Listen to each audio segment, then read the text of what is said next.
Natália, mãe da Cecília, de 9 anos, diagnosticada com XLH. Mas antes de explicar para vocês o que essas 3 letrinhas querem dizer, eu quero apresentar para vocês as minhas parceiras de causa. Rafaele, carioca, mãe da Letícia, de 10 anos, e Thaís, botucatuense, mãe do Heitor, de 7 anos. Sejam bem-vindas, meninas. Olá. Obrigada.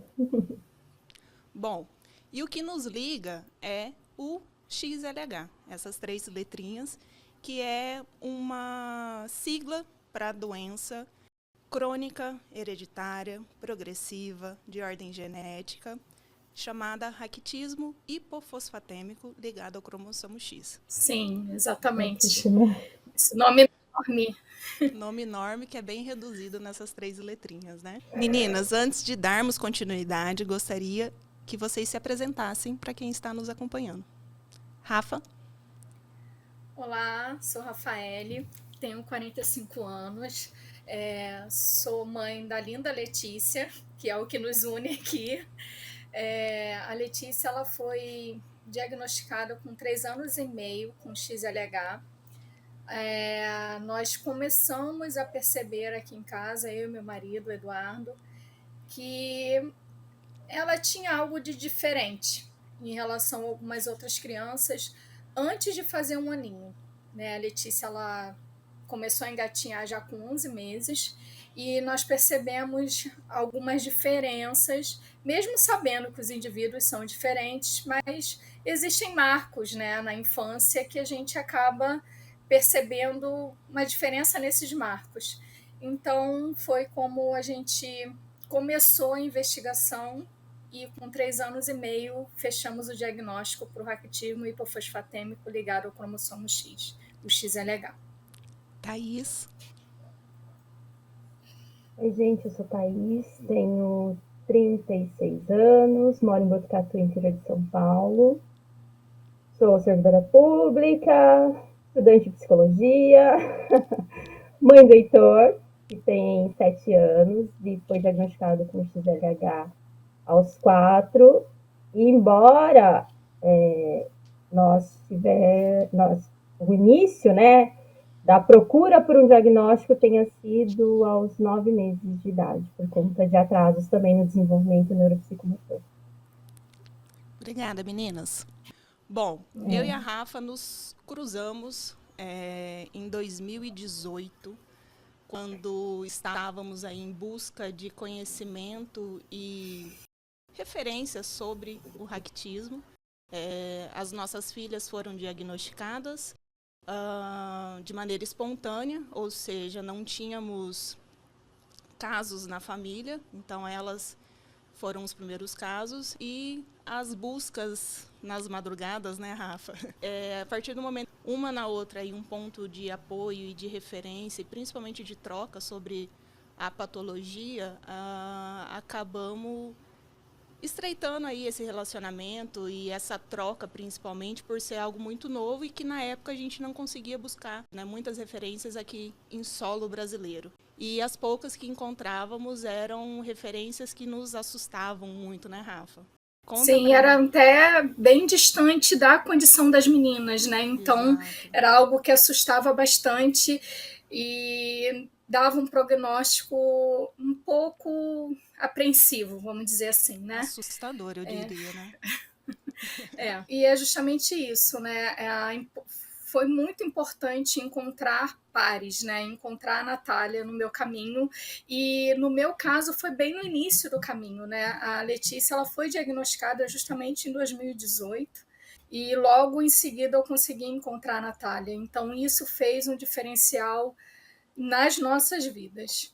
A Cecília teve o diagnóstico em 2017, então eu já estava percorrendo aí esse caminho já um ano antes, mas também ainda não tinha encontrado, né, um ponto de apoio para troca e entendimento melhor aí da patologia. Vale lembrar que o raquitismo hipofosfatêmico ligado ao cromossomo X, o XLH, é uma doença ultra rara, ou seja, a incidência é muito pequena. Então, são poucos os indivíduos que a gente encontra. Aqui no Brasil tem uma estimativa entre 350 e 450 indivíduos. E isso, a nível de Brasil, é uma poeirinha, né, gente? Nada. Então, buscar informação, buscar médicos que entendessem, buscar o que a gente tem que fazer, o que a gente deve fazer, o que a gente não pode deixar de fazer, era muito escasso essas informações. A troca de experiência, né, a troca de vivência, na minha visão, me ajudou muito em tomada de decisão em relação ao tratamento da Cecília. Lógico, é isso que a Rafa falou, a situação de encontrar pares parece que diminui bastante, né, Rafa, o peso de todo o caminho que a gente percorre. Sim, e dá ar, né, dá fôlego para você entender que a condição existe, sim, mas existem caminhos para muita coisa, né? Você não fica só focada nas dificuldades. Você vê que os desafios existem, mas que existem caminhos com vitórias, tem formas, né, de você aprender a lidar e ter oportunidades boas, né, ter respostas satisfatórias, né, ter respostas felizes. Acho que essa é a palavra.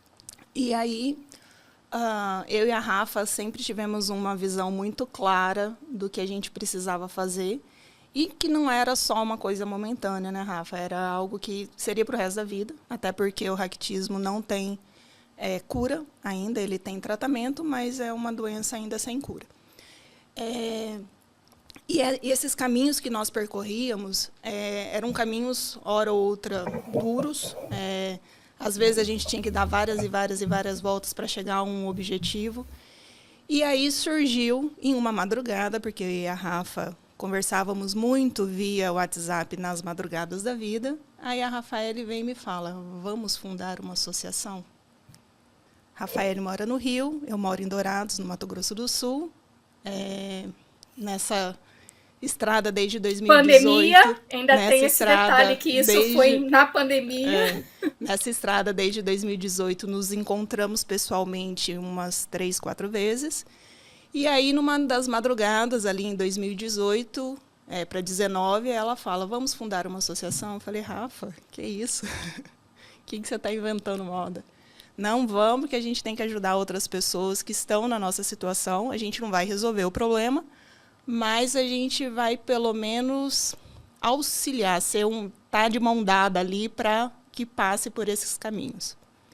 E assim surgiu a Mundo XLH. Ela foi idealizada ali em 2019, burocraticamente 2021, entrou pandemia, que a gente não sabia o que ia acontecer com todos nós. Então, as decisões burocráticas eram muito mais morosas, né? Então, por isso que demorou um pouco mais aí a fundação oficial. E aí surge, também via redes sociais, uma Thaís na minha vida. Socorro, Deus! Thaís vem e fala, meu filho foi diagnosticado com raquitismo. O que é isso? Não é, Thaís? Foi. Porque o diagnóstico do Heitor veio em 2021, né? E daí, como ele teve um diagnóstico errado anteriormente, e eu achava muito vídeos de crianças no Instagram, então eu fui para o Instagram procurar o tal do raquitismo hipofosfatêmico ligado ao X, né? Sem referência nenhuma de nada. E eu achei um vídeo da Cecília, e daí mandei uma mensagem para a Natália, olha, acabei de receber o diagnóstico do meu filho, como é que é isso? Como é que é o desenvolvimento dela, a qualidade de vida dela? E daí eu estava bem no comecinho ainda, né, esperando o resultado. Eu acho que você não tinha nem feito o genético ainda, né, Thaís? Não.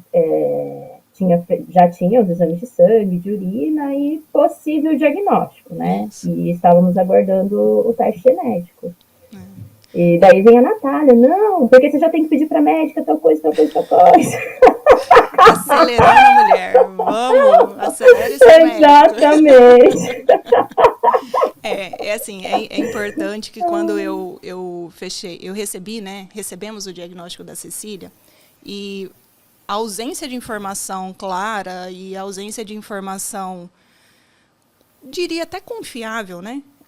Me fez querer compartilhar o dia a dia ali da Cecília, me fez compartilhar o que eu fazia com a Cecília enquanto diagnosticada com uma doença rara. Então, eu compartilhava sessões de terapia, de fisioterapia, os exercícios que fazia, e muitas pessoas chegaram até mim por causa desses vídeos compartilhados, né, dessas informações compartilhadas. E, assim como a Rafa e a Thaís, muitas outras chegaram, e eu acho que é esse a essência da Mundo XLH, né? A gente quer ajudar, a gente não vai resolver, a gente não vai minimizar todos os caminhos, mas a gente, por ter já percorrido ali quando o mato estava alto, como dizem, eu não quero que quem estiver chegando agora tenha que percorrer da mesma forma que eu percorri, né?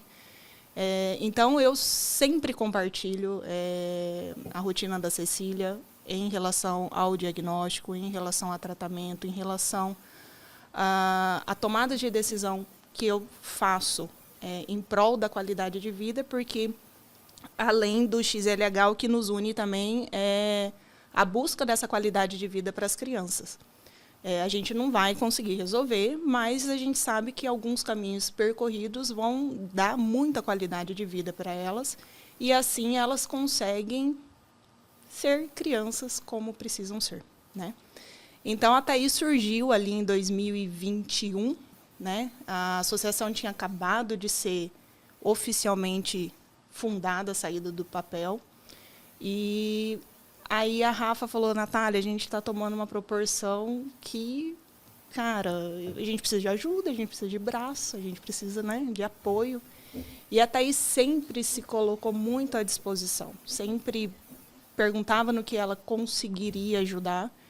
E aí, em uma das conversas com a Rafa, eu falei: cara, eu tenho uma pessoa que está em outro canto, está em outro CEP, né, para ajudar um pouco mais, está em outro canto do Brasil, que está disposto para nos ajudar. E assim entrou o nosso terceiro integrante da Mundo XLH. A Thaís não participou do projeto inicial, né? Tipo, eu e a Rafa tivemos a gestão da Mundo XLH, mas a Thaís estava ali desde dos primeiros dias, né? E assim estamos, e assim, em maio de 2024, completamos 3 anos de existência oficial, né? E aí o que eu quero questioná-las é: como é ter um filho com XLH? Mais uma vez, uma doença ultra rara, crônica, progressiva, hereditária, sem cura.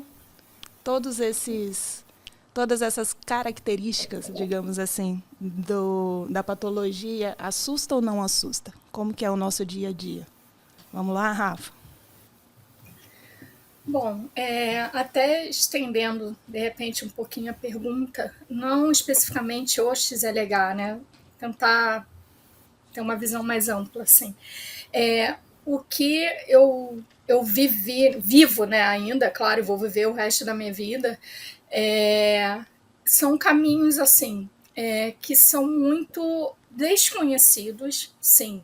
Como você citou, uma doença ultra rara, pouquíssimo estudada no Brasil, até mesmo no mundo, né? A gente busca muita referência ainda fora do Brasil. Mas o que vou falar uma palavra, de repente, o que me pesa, né? O que me dá dificuldade não é o XLH em si. É a falta de apoio, a falta de comprometimento de todo o em volta do XLH, né?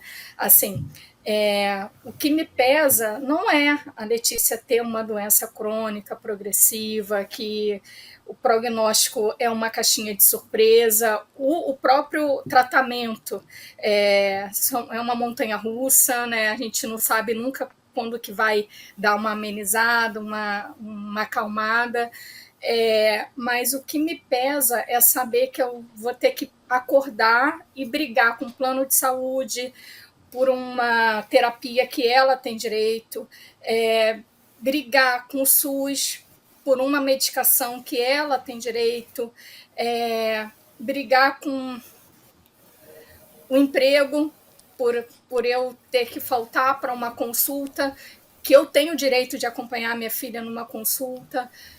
Então, essas coisas, assim, a falta de apoio, a falta de comprometimento da sociedade é o que me pesa no XLH. Essa é a minha dificuldade com o XLH. A doença em si, claro, a gente não sabe tudo, como eu comentei, né? É uma doença muito pouco estudada, são poucos indivíduos, então, e cada indivíduo é um indivíduo, né? Não é porque um indivíduo teve a doença se conduziu de uma forma que vai se conduzir igual para todos, sim, cada indivíduo é um indivíduo, mas a minha angústia é saber que nem tudo está na minha mão, né? E essa questão da rede de apoio. Então, isso foi uma das coisas que mais me motivou a fundar a Mundo XLH. Justamente isso, da gente tentar encurtar caminhos, tentar de forma resiliente mesmo, não deu certo por um lado, procurar de uma outra forma, se moldar, se fortalecer, para aí sim ir em busca do objetivo que é a qualidade de vida. Então, assim, o XLH na minha vida realmente entrou, caiu de paraquedas, né? Como você citou, a Letícia é o primeiro caso da família, né? É um caso que a genética chama de caso espontâneo.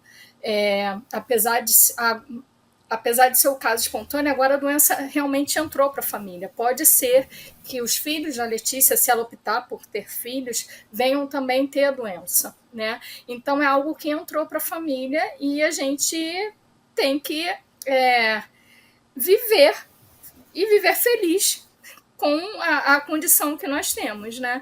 Então, o que realmente nos pesa, apesar de ser, que eu comentei, uma doença rara, pouco estudada, me dá angústia, sim, de saber se os caminhos que eu estou escolhendo para minha filha, porque, por enquanto, somos os pais que escolhem, né? As crianças não têm a decisão ainda. Então, os caminhos de tratamento, de terapias, se são os caminhos mais adequados, não sei, a gente não vai ter nunca essa resposta. Então, a angústia da doença rara é justamente isso. A gente, por exemplo, não ter resposta para tudo, né? Tem muitas coisas que realmente fica a dúvida.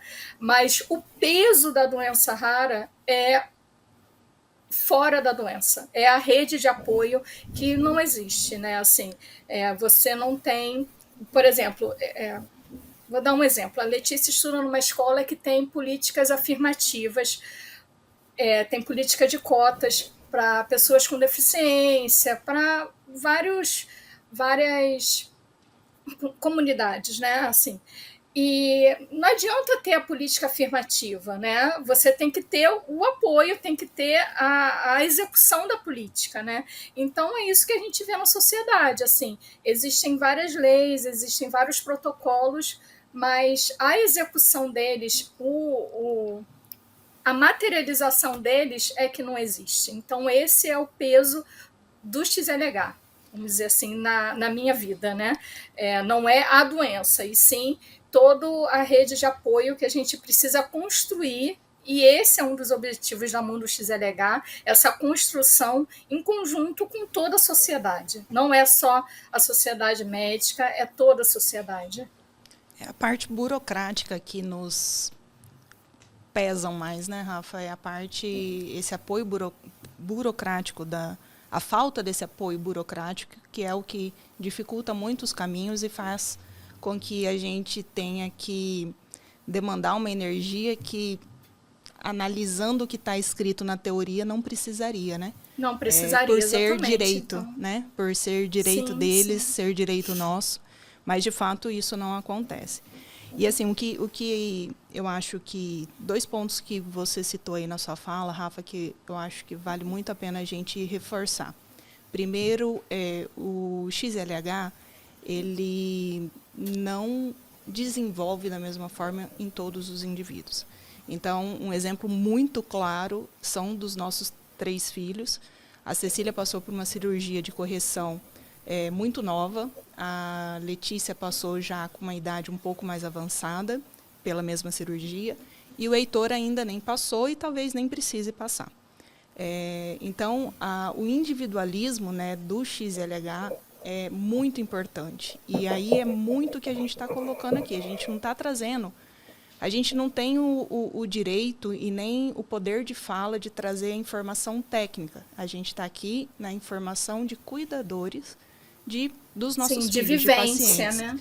Exatamente. A gente está trazendo o que aconteceu com a Cecília, o que aconteceu com a Letícia, o que aconteceu com o Heitor. Pode ser que quem esteja vendo não consiga se enquadrar, ou se enquadre perfeitamente, ou não, enquadrei parte do que as meninas estão falando. E é isso. O que importa é você, enquanto cuidador, ou você, enquanto paciente, saber o que é que está acontecendo. Né? O que você precisa buscar. Né? Qual é o caminho que a gente precisa estar seguindo para, mais uma vez, a gente trazer essa qualidade de vida. E um outro ponto é essa demanda, né? Essa força que a gente precisa estar colocando em processos que, na teoria, devem funcionar. E aí eu acho que surge um ponto que eu quero entrar bem a fundo com vocês, que é essa questão das super mães, heroínas, guerreiras e tudo mais. Somos? Nem um Não, pouco. somos pessoas A gente é normais. sobrecarregada. Somos justamente por isso. Sobrecarregadas. Exatamente. Como que é a sua visão, Thaís? Você teve... Pela essa falta de apoio e a falta de comprometimento de que o serviço vá funcionar, né? Que o serviço tem que funcionar. Então, essa é a minha grande angústia, de todo mês chegar numa farmácia de alto custo e ter a dúvida se o medicamento estará lá ou não. Né? Eu não tenho essa segurança. Então, esses pontos é o que pesam numa maternidade atípica. E aí eu acho que também um dos pontos diferentes aí das nossas experiências enquanto cuidadoras de filhos com XLH é que é muito comum haver a demora, né, o atraso do diagnóstico. A Cecília teve um diagnóstico ali antes de 2 anos. A a Letícia teve um diagnóstico diferente inicialmente, né, Rafa? E depois afunilou para o XLH, mas também com uma idade um pouquinho maior, superior. Já ia fazer 4 anos. Isso, com 4. Entre 3 anos e meio e 4. E o Heitor também teve um diagnóstico que chegou a fazer tratamento, não fez, Thaís? Para o nanismo ou não? Então, na época não tinha, né, tratamento medicamentoso, era fisioterapia, TO, tudo isso que ele faz até hoje, né? Isso, foi acompanhado como acondroplasia. Era direcionado como hipocondroplasia na época. Então, né, todo o suporte que ele recebeu foi baseado nesse diagnóstico, até os 4 anos praticamente. Até os 4, e aí como que foi essa mudança de CID?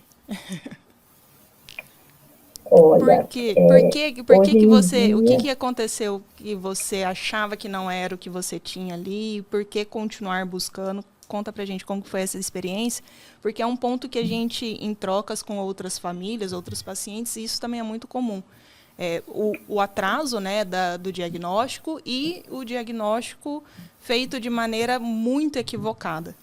Conta pra gente como que foi essa sua experiência. Então, o Heitor recebeu esse diagnóstico, né, desse tipo de nanismo próximo de completar 2 aninhos ali. E é aquilo que eu falei, né, eu trocava muita informação com outras mães, via vídeo de outras crianças, e para mim o desenvolvimento dele, os comportamentos dele eram muito diferentes do que eu via. E daí ficava aquela pulguinha. E daí você questiona... E daí o Heitor já passava com geneticista, com endócrino. E são médicos, né? E a gente tem muito isso. Poxa, um profissional que estudou para isso, ele sabe o que ele está falando. Mas não sei nem se a palavra certa é intuição, mas eu tinha ali uma dúvida, porque para mim não era parecido, sabe? Nem visualmente, nem no desenvolvimento, nem nos relatos, nas informações que eu trocava com outras mães. E daí até que chegou uma consulta quando ele tinha de 3 para 4 aninhos, né, que o geneticista da época falou que ele tinha um outro tipo de nanismo, porque existem mais de 400 tipos de nanismo. E na época eu me tornei uma pessoa especialista em nanismo, porque a gente ainda tem isso, né, de se tornar especialista nas patologias, nas condições dos nossos filhos. A gente vira uma enciclopédia ambulante. E daí eu questionei. Até então, o Heitor não havia feito teste genético, só os exames clínicos, né? E de consultório ali mesmo, exames de imagem. Eu falei, tá, mas e teste genético? Aí esse médico olhou para minha cara e falou, não precisa. Aí eu decidi me ouvir. Falei, não, eu preciso disso. Fui no plano de saúde, escrevi uma carta falando que eu queria uma segunda opinião. E o endócrino, na época, também, mesmo hoje em dia eu sei que os marcadores dos exames do Heitor tinham, né, indicativo, desde o começo de raquitismo, mas ele também se baseou por esse diagnóstico de nanismo. Então, fui no plano de saúde, fiz uma carta que eu queria passar, né, num outro profissional, ter uma segunda opinião. Cheguei nessa profissional com 2 crianças, porque eu tenho a Helena, que é 1 ano e 10 meses mais nova que o Heitor, marido, um monte de exames. E ela olhou os exames, ouviu os nossos relatos, e ela já atendia uma paciente com XLH, né? Pelos exames de sangue, de urina do Heitor, a análise que ela fez ali no consultório, das características dele. Ela falou, olha, eu posso garantir para vocês uma coisa que o Heitor não tem nanismo, né? Tal coisa, tal coisa, tal coisa nos exames dele são indícios de raquitismo hipofosfatêmico ligado ao X. Daí você ouve essa baita dessa palavra, você fala, meu Deus, o que é isso? A primeira coisa que veio na minha cabeça quando eu ouvi raquitismo, eu falei, gente, o menino não vai poder correr, o menino não vai poder brincar, ele vai se quebrar inteiro, sabe? Aquela criança que vai ter que ser super cuidada, super protegida. E a mobilidade do Heitor né, como a Ana falou, as características dele são muito diferentes. O Heitor ainda não fez nenhuma cirurgia, mas dos 3, é o que tem a mobilidade mais reduzida.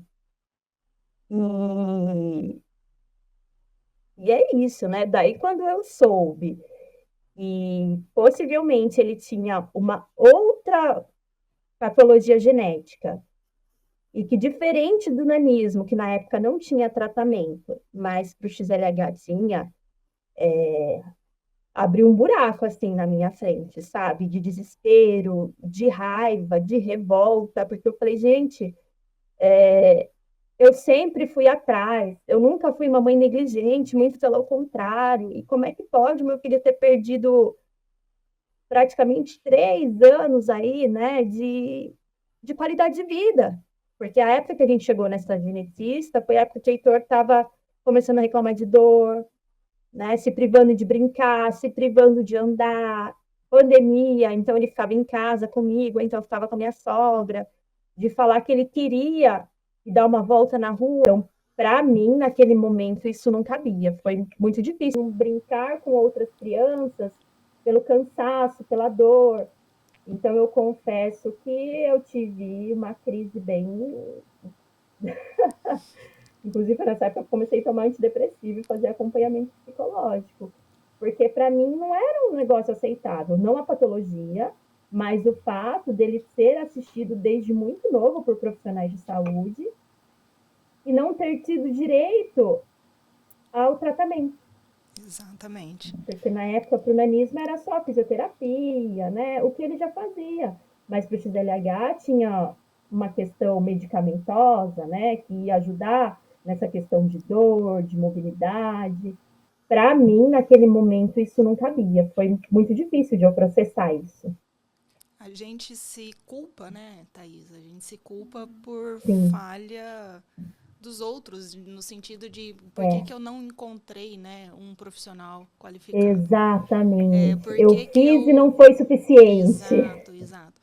E assim, o que você começou falando, essa angústia que você tinha por não ter, essa angústia que continuou mesmo após receber o diagnóstico errado de nanismo, eu também passei por isso. Ali, quando a Cecília começou, eu percebi que tinha alguma coisa diferente com a Cecília nos primeiros passinhos dela, né? A Cecília começou a dar os primeiros passos na semana do aniversário de 1 ano.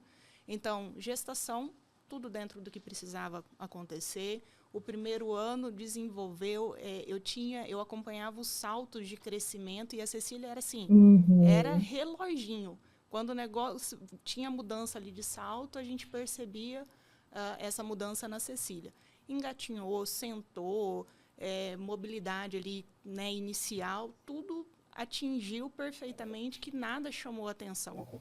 E na época já não, né? A criança até 1 ano, 1 ano e meio faz acompanhamento com o pediatra mensal. Né?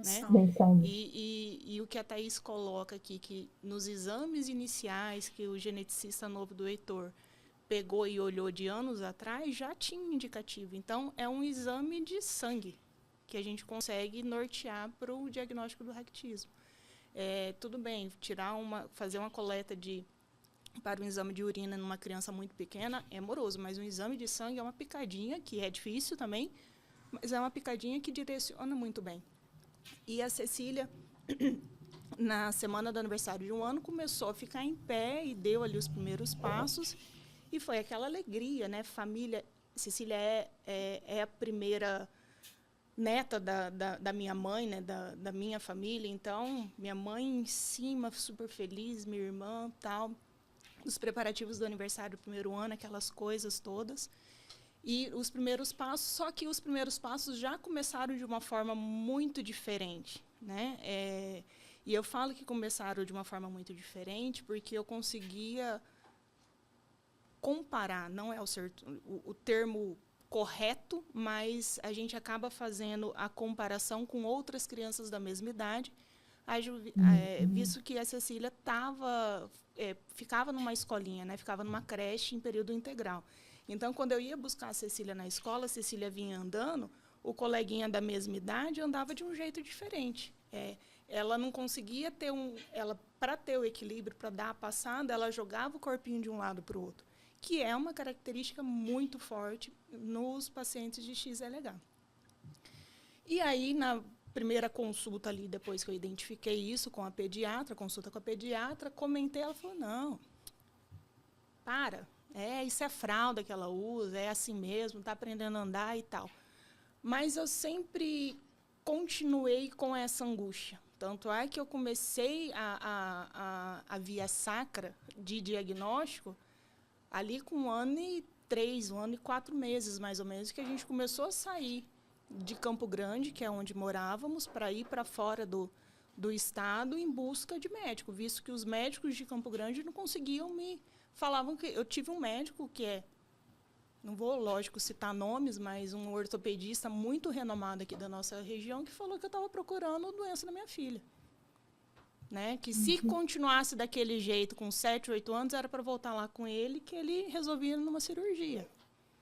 Então, eu entendo perfeitamente esse sentimento da Thaís, porque é um sentimento que todos nós passamos, né, Rafa?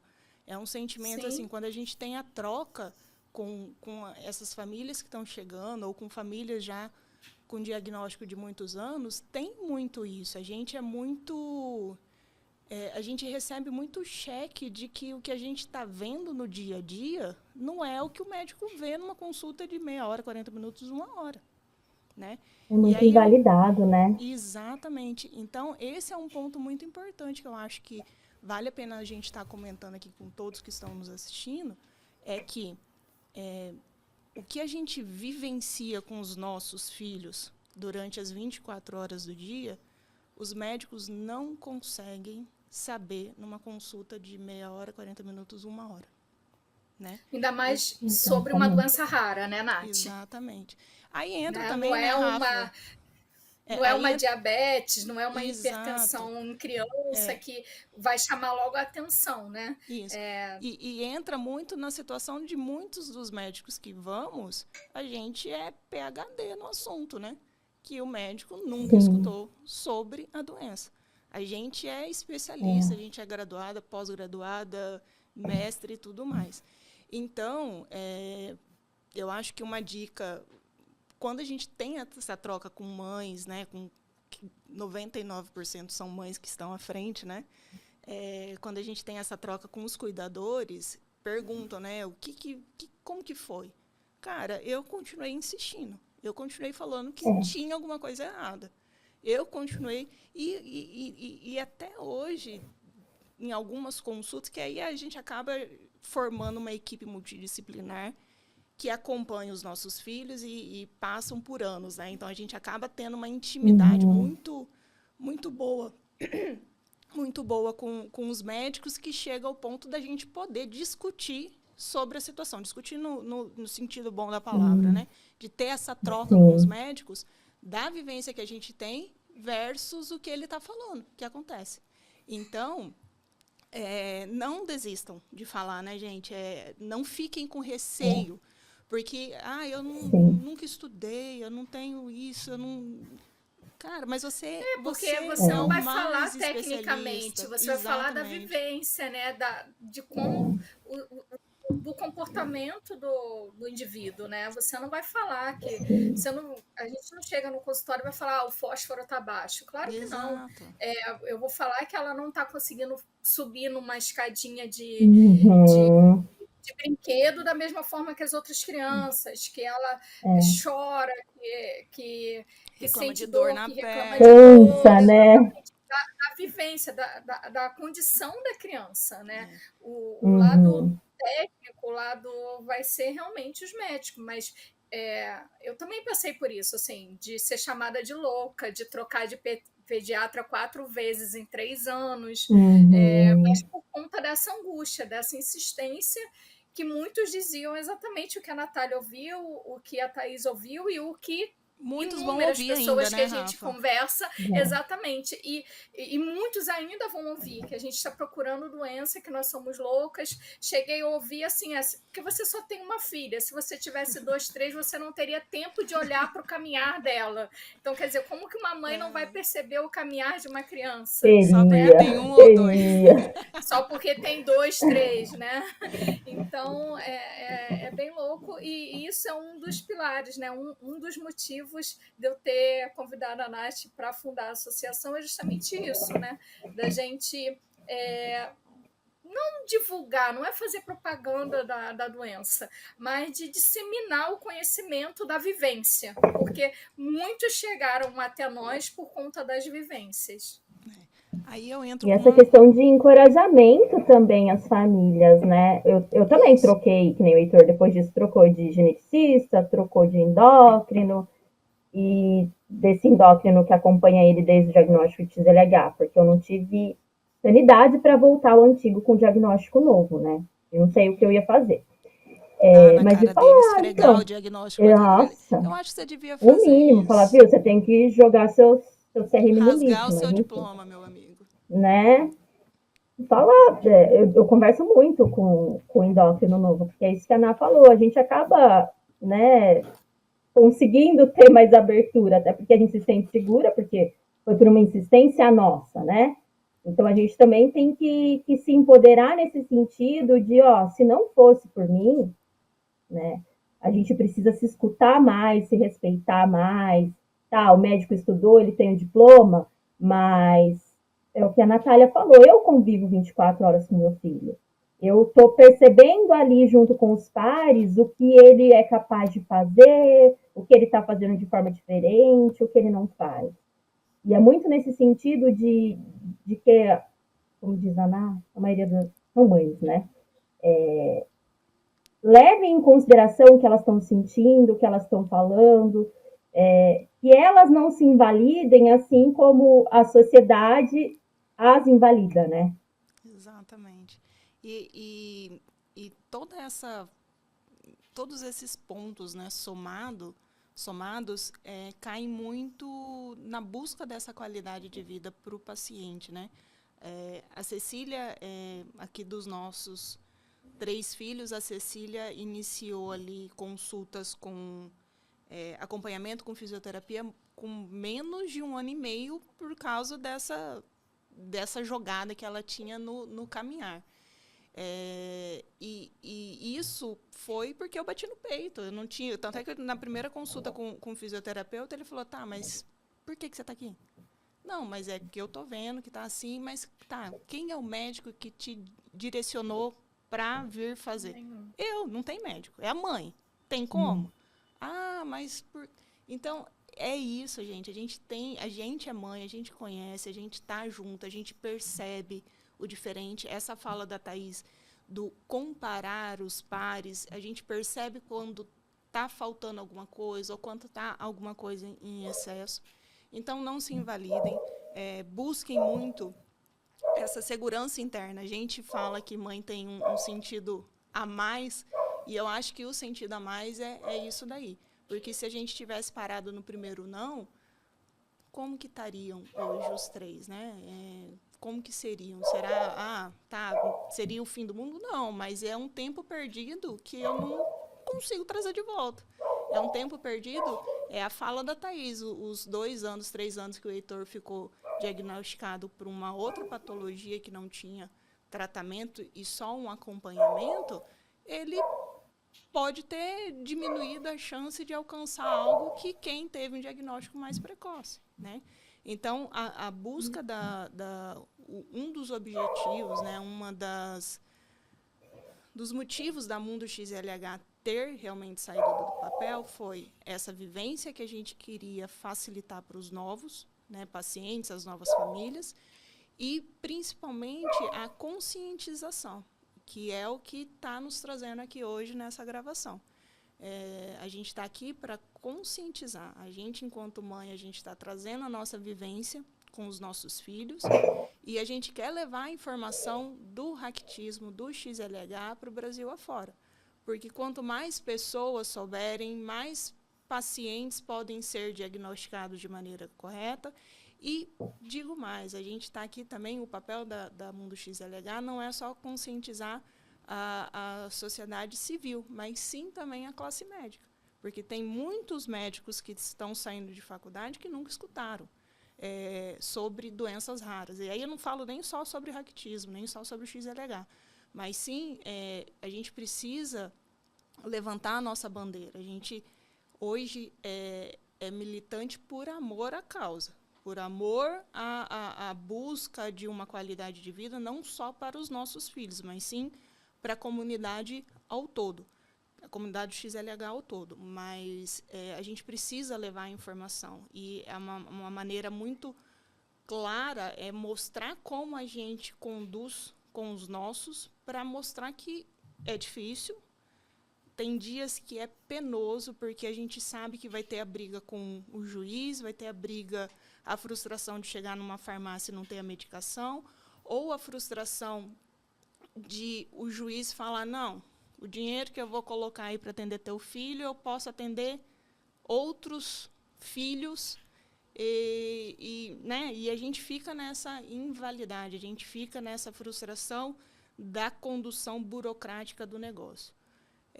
Aí o que eu quero questioná-las, que eu acho que é um resumo dessa fala nossa, desse último momento nosso. A deficiência ou a atipicidade é um problema? Ou Não, a falta de informação é um problema? É a falta de informação, é a falta de políticas públicas, é aquela falta, né, como você disse, a lei é linda, né? Nós temos uma Constituição maravilhosa, mas o que disso é colocado em prática no dia a dia, né? De que forma essa acessibilidade é garantida? Não só relacionada à acessibilidade urbana, por exemplo, rampa, corrimão, né? Mas em outras esferas dessa acessibilidade. A lei diz que é direito, porque o que é lei não tem opção de não se cumprir. Mas no dia a dia a gente sabe que só existe lei e que ninguém cumpre a lei. Então, o nosso esgotamento, né, a nossa sobrecarga, vem muito disso, de ter que brigar por algo que, como você disse, Natália, a gente não precisaria estar brigando.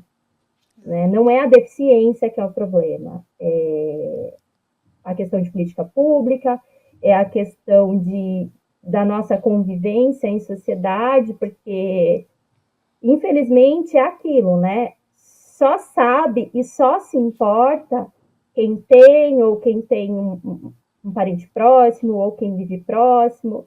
Para o resto das pessoas, aquela pessoa é só mais uma pessoa, o que ela tem, as batalhas que ela vive, é o problema dela, não é meu. Mas a gente convive em sociedade, né? Então a gente depende uns dos outros. Nós precisamos uns dos outros, nós somos seres sociáveis. E isso é o que acaba, vou falar como mãe, né? Quem sabe mais para frente o Heitor, a Cecília e a Lelê possam falar como pessoas com XLH, mas como mãe, isso é o que me esgota, isso é o que me adoece. Exato. Essa falta, né? Essa energia, essa... A gente é tudo ao máximo, né? É tudo ao máximo. A gente não pode deixar de não fazer, né? E aí cai muito assim. Também abre um leque das pessoas que também só reclamam e não fazem, né? Que a gente percebe também em muitos pontos. Aqui eu acho que nenhuma de nós entra nesse exemplo, mas a máxima aqui nossa é a gente reclama, mas a gente faz. E mesmo reclamando e mesmo fazendo, às vezes não é o suficiente. Às vezes a gente tem que colocar mais, né?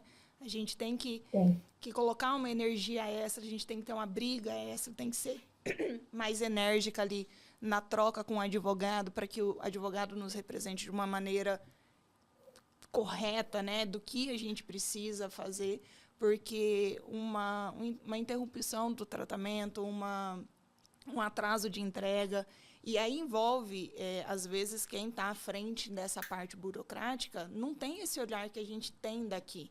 Só que a gente daqui a gente consegue olhar para cima e ver aonde que está falho, né?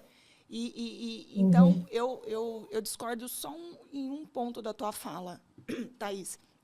Eu acho que não falta política pública. Eu acho que falta a política pública sair do papel, né? A gente ter pessoas... A garantia dessas políticas, né?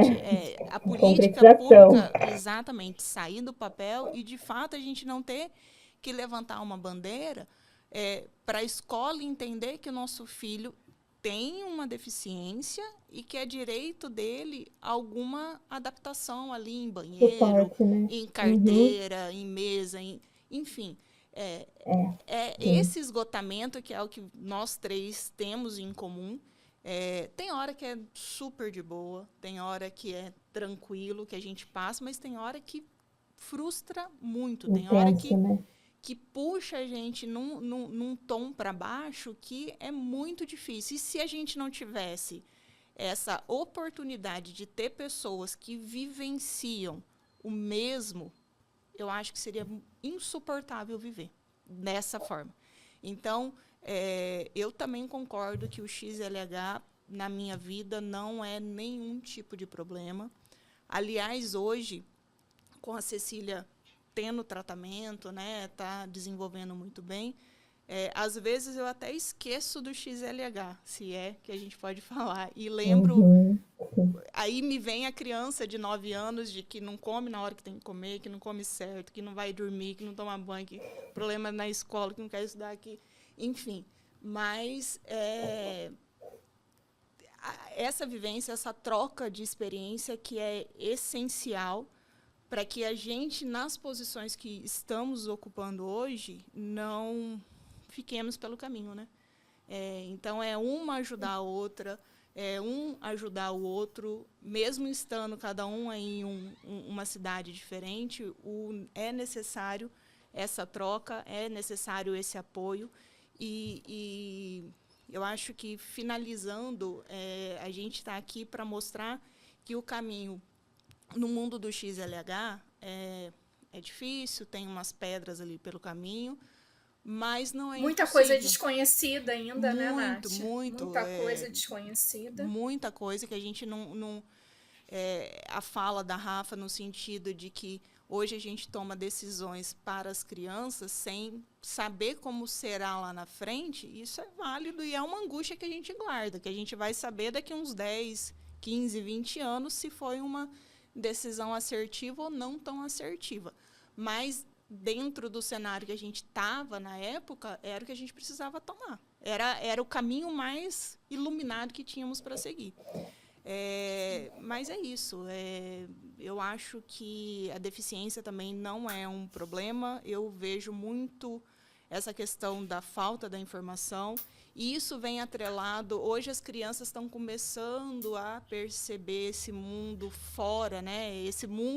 Esse olhar do mundo de fora para eles enquanto deficientes.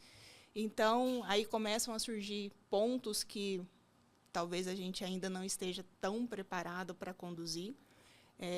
Mas uma fala nossa, que a gente já conversou inúmeras vezes, é que a gente sempre trabalha para empoderá-los, né? Para deixá-los fortes, para, independente do que falam, do que não falam, seguirem à frente, porque, cara, como que a gente não vai conseguir resolver o problema de todos, né? No sentido de entenderem e mudarem a forma de pensar. Mas esse trabalho que a associação faz, esse trabalho formiguinha que nós, mães, fazemos nessa troca, e esse trabalho em relação às crianças para deixá-las fortalecidos, são deficientes, têm XLH, têm um tratamento diferente, têm uma vida diferente comparada a outras crianças, mas não quer dizer que não possam andar de bicicleta, que andar de skate, brincar, pular, ir para a escola, se formar, né, ter uma família, enfim, viverem como precisam viver. Então, eu queria deixar o espaço aqui aberto para vocês, no sentido de estar encerrando o nosso bate-papo. Primeiro, eu quero agradecer a oportunidade da gente estar aqui, né, tirando mais um projeto do papel da nossa associação. Para esse ano de 2024, a gente vai estar trabalhando a parte de conscientizar, de levar informação através de episódios do podcast. E hoje a gente está nessa apresentação da vivência, né, enquanto cuidadoras, da nossa vivência, na nossa visão de mãe enquanto mães ali de pacientes com XLH, todas as altos e baixos que tivemos e teremos ainda, e explanar sobre o papel da Mundo XLH na sociedade de um todo, né, de forma completa, que a gente está aqui para, independente de onde estejam os pacientes, a gente está aqui para atendê-los. A nossa sede fica no Rio de Janeiro, mas a gente não fica limitado ao Rio de Janeiro, né? A gente tem pacientes aí atendidos em quase todos os estados. Estamos de portas abertas, assim, não só para portas abertas para os pacientes, novos pacientes e tudo mais, mas sim para troca entre outras associações, que eu acho que a união faz a força, e a gente percebe muito isso, né? Que quanto mais a gente se junta, mais fácil fica, né, o encarar, o levar a conscientização, levar a informação. E, por fim, queria deixar um espaço aí aberto para vocês deixarem algum recado especial aí para quem está nos escutando. E é isso. Vamos lá, Rafa. Bom, agradecer também, né, o espaço. Espero que as pessoas gostem, né, dessa troca. Dizer que é justamente isso, uma dos objetivos, né, quando a gente fundou a associação, era justamente levar o conhecimento da patologia, mas também levar o conhecimento de que não é a patologia, é a pessoa. Por isso o individualismo, a gente preza muito pela individualidade de cada pessoa com XLH. Então é isso que eu trabalho bastante na minha filha, tá? A sociedade, a gente pode sim conseguir melhorar, né, torná-la mais acessível, torná-la menos preconceituosa, que eu acho que é um tema que a gente precisa trabalhar bastante também. Mas a gente também precisa, a Mundo LH, sim, atua também com a sociedade, né, um dos nossos objetivos, mas também a gente, como indivíduo, né, aí eu falo pela minha filha, assim, como uma criança que tem o XLH, ela também tem que saber se posicionar para a sociedade e desde pequena, assim, tem que trabalhar, assim, o empoderamento. Não é que a pessoa vai se fechar para a sociedade, ela tem que saber se impor como indivíduo, porque antes do XLH existe a Letícia, antes do XLH existem inúmeras outras pessoas, né? Então, acho que é esse o meu recado, e agradecer o espaço, a oportunidade, e é sempre bom conversar com vocês. E aí, Tatá? Não. Eu também penso muito nesse sentido da autoconscientização, né? E a partir daí, os espaços onde, no caso, as nossas crianças estiverem, isso de entender que é um protagonismo deles, que eles têm que saber, sim, que eles são pessoas com XLH, que eles são pessoas com deficiência, mas que isso, aparentemente, né, dependendo do contexto ali, pode limitá-los de uma forma, mas nada que não possa ser adaptado. Então, eles vão fazer o que eles quiserem fazer, eles vão chegar onde eles quiserem chegar, mesmo que sejam com adaptações, e eles têm que ter essa consciência disso, né, de que, poxa, pode ser que eu precise de uma adaptação, mas eu vou chegar. A minha condição não vai me limitar, não vai me impedir de chegar aonde eu quiser chegar. Eu converso muito com o Heitor sobre isso também, porque o Heitor, além do XLH, ele está dentro do espectro autista, né? Então, é aquilo de se perceber como ser humano ali naquele contexto, do que ele dá conta, do que ele precisa de adaptação para dar conta, e que está tudo bem. E ele não é menos capaz do que os demais, porque ele não faz as coisas da mesma forma que os outros fazem, né? E eu acredito muito nessa conscientização a partir das nossas crianças, né? De eles levarem para os colegas, dos colegas levarem para as famílias, e a partir daí o nosso convívio em sociedade melhorando. Exato. E aí me lembrei de uma situação que eu já comentei com vocês, mas agora eu quero compartilhar com todos que estão nos assistindo. Eu acho que o resumo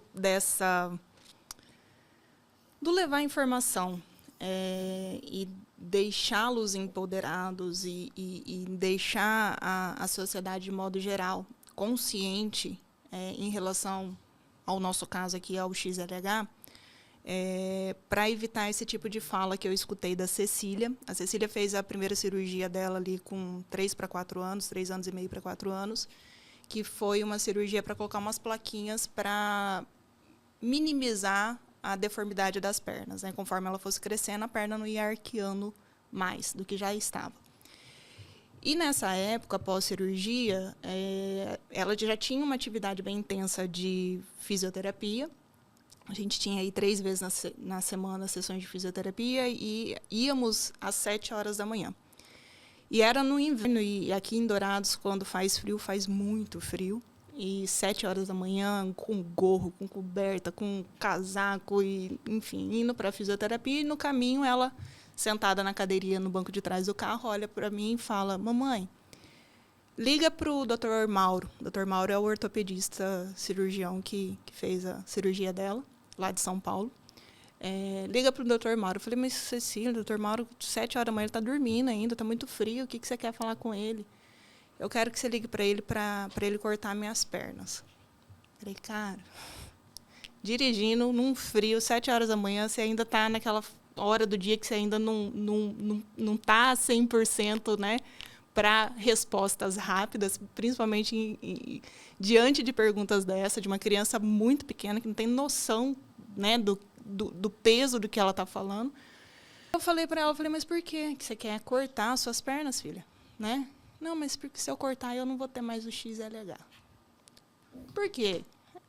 Cansativo a rotina, cansativo 7 horas da manhã num frio, ela tendo que sair mais cedo da cama para ir fazer uma fisioterapia que para ela não era legal, porque ia forçar, tinha recém-operado, ia forçar ali perna, ela ia sentir dor, e para ela tudo isso estava acontecendo porque ela tem o XLH.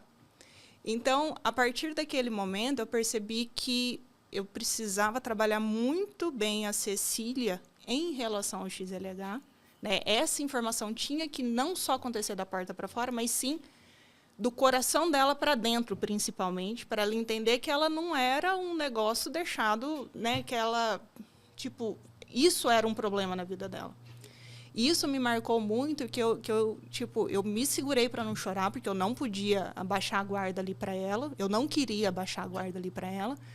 Mas depois que eu entreguei ela para o fisioterapeuta e fiquei sentado, que é uma rotina nossa de ficar esperando, né, as mães ficarem esperando ali durante as sessões, cara, me veio um remix assim, de sensação, de vivências, de experiências com médicos, de falas com os médicos, de brigas, de que eu ia continuar procurando porque tinha alguma coisa errada e gente muito próxima falava, não, para de ficar gastando dinheiro, para de ficar gastando dinheiro para ir lá para outra cidade, para esse cansaço, para de cansar a menina em busca disso daí.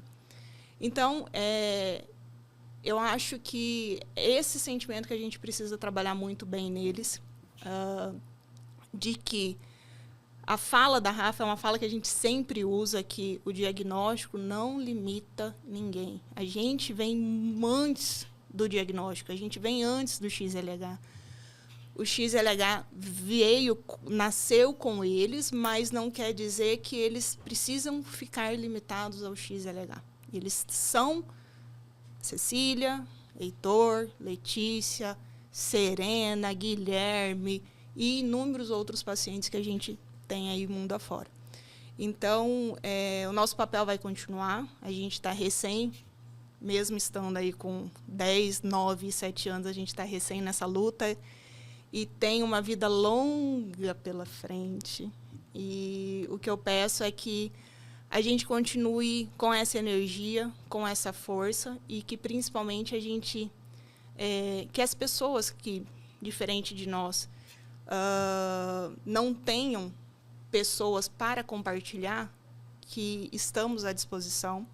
A Mundo XLH tem redes sociais, @MundoXLH, onde nela estão os nossos telefones pessoais, meu, da Rafa e da Thaís. E, gente, estamos à disposição. A gente está à disposição para auxiliá-los, a gente está à disposição para ser um ombro amigo na parte de um desabafo. E é isso, né?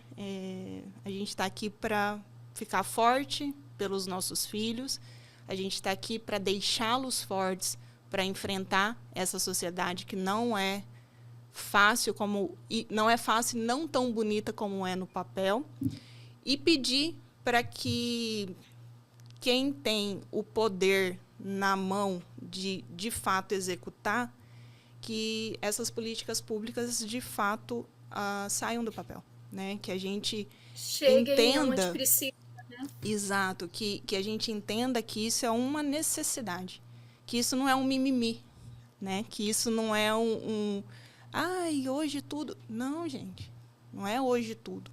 É que hoje as informações são maiores do que num passado recente e hoje a gente entende por que é desse jeito e o porquê que a gente precisa fazer da forma que está escrito num papel, né? Então, espero que a gente continue com essa energia, com essa força. Vai ter dias que não estaremos com a bateria no 100%, mas que uma colabore, que uma ajude a outra. E é isso. Obrigada pela luta, obrigada pela partilha, obrigada por estarmos aí em mais um ano da Mundo XLH. Espero comemorarmos, esse ano estamos comemorando os 3.